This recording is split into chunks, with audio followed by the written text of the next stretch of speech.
महाराज जी, हमारे कर्मों के कारण जो दूसरों के कर्म बिगड़ते हैं, क्या उसका फल भी हमें भोगना पड़ता है? कैसे?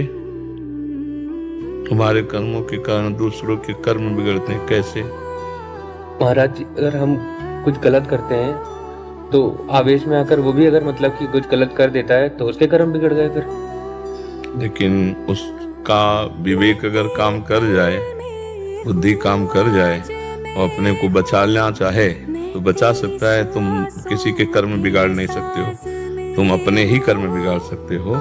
वो अपने को अगर बिगाड़ना चाहे तो बिगाड़ सकता है। वो आवेश में अगर आता है तो अज्ञानी है, समझ रहे हैं ना?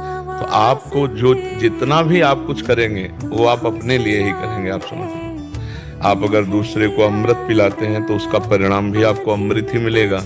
दूसरे को विष पिलाते हैं तो आपको परिणाम भी विष मिलेगा। वो आपका ही कर्म है, आपका ही है। अगर आप दूसरे को पीटते हैं, वो दुखी होता है, वो क्रोधित होता है, तो उसका कर्म नहीं बिगड़ता है, उसका सारा कर्म आपका बिगड़ रहा है। समझ रहे हैं? वो व्यथित हो रहा है, वो दुख, इसीलिए कहा जाता है परोपकार करो। दूसरे को दुख न पहुंचे ऐसी वाणी बोलो, दूसरे का अहित ना हो ऐसे कर्म करो।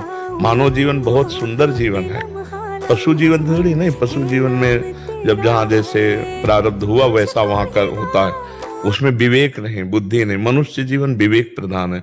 इसमें हम अपने को भी पावन करें और दूसरों को भी सुख पहुंचावें।